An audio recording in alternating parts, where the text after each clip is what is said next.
It's the Schilling Show, broadcasting live from Birdwood Golf Course. Stop by and see us. We'd love to see you. And we are here for the Good News Jail and Prison Ministries 8th annual golf event. It's a terrific day out on the golf course. I hope you stop by and say hello.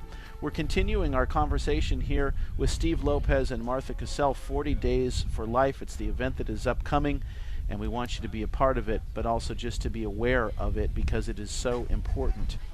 Martha Cassell, you have your own story to share, and it's a very compelling story, and I'm wondering if you could just tell us about your own life and why it is you're interested in the subject of abortion and life.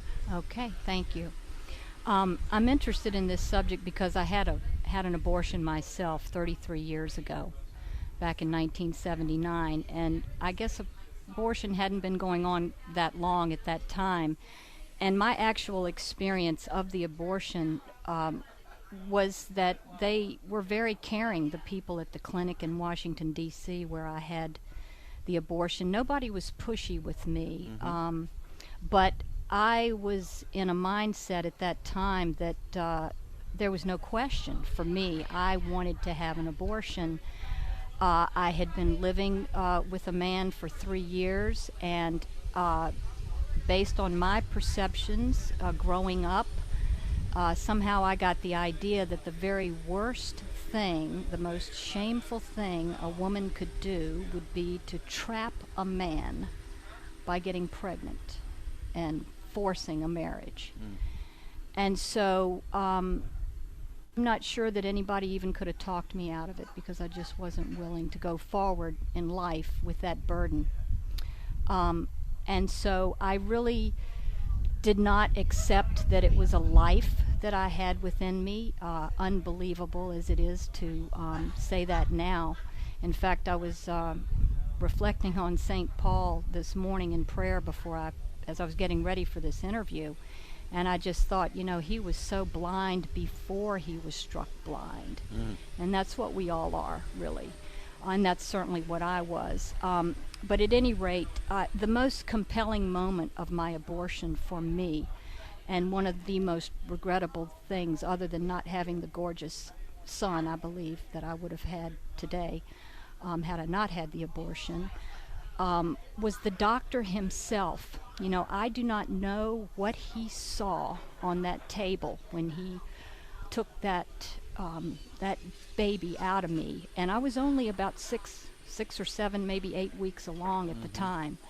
But he was brokenhearted in his voice. He just said to me, "Don't ever let this happen to yourself again." And I carry that with me. I carry that. See, you can't do this alone. I know some women do crazy things and try to control things themselves and take action on themselves, but I dragged other people into this tragic and sinful act. And I call it sinful because that's just something that's in opposition to God.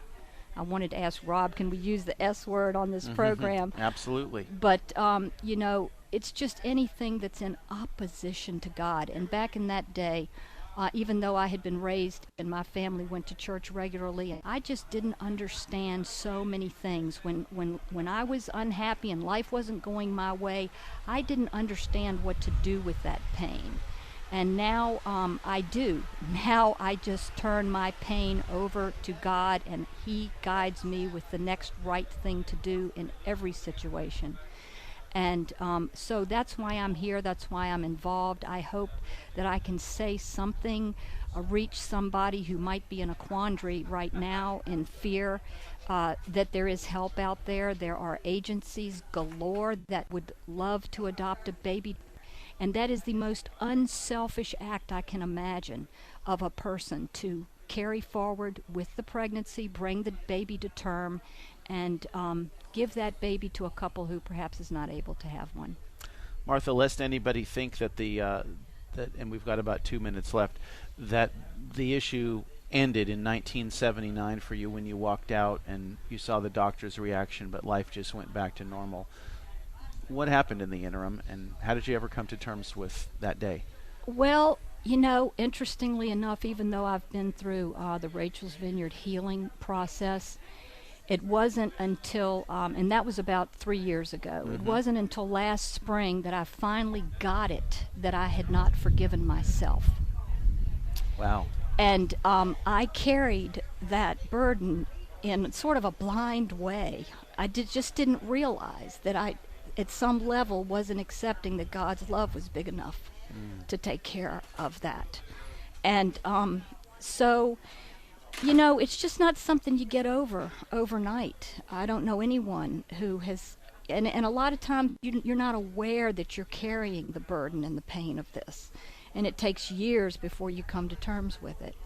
And it's just a real thing that's very tough and can be avoided if you're just willing to trust God. That's what's so important about 40 Days for Life, because, you know, there may be somebody listening to the program right now who is considering having an abortion and said, you know, maybe I ought to think again about it because of the story that I just heard from Martha Cassell and because of the stories I've heard from Steve Lopez about being out on the street and encountering all of the pain that surrounds this. And, you know, as you said, there are people in the community, there are people who have been waiting for years to adopt children. There is another option. There are other options. There are people who are willing to help people in this area. And, you know, if someone steps forward and says, hey, we want to help you have an abortion, that's not helping, because as you've shown us today, 31 years later, the pain is still there. You know you've been forgiven, and this is not about condemnation, but it is about trying to prevent in any way other people from suffering the pain that you have. Steve Lopez, tell us one more time, if people want to sign up 40 Days for Life, how and where they can do so. They can go to www.40daysforlife, that's 40daysforlife.com /Charlottesville, or if they want, they can email me as well if they want additional information at prolifevolunteer@gmail.com. And I think there's one more opportunity before we get off the air here for people. Steve, you have Spiritus Films, and you actually take video testimonies of people, and I'm sure if somebody wanted to share their own testimony with you, you'd certainly love to hear from them as well. Certainly would. Give us the email once more. prolifevolunteer@gmail.com. Okay, well, we'll look forward to seeing everybody at the kickoff to 40 Days for Life. I will be speaking there, and I'm pleased that you've offered me the opportunity to participate. And thanks for coming on and telling your stories, both of you. 977-1070 is the phone number. We'll be happy to speak with you about anything on your mind when the Schilling Show returns after the break. Stay with us.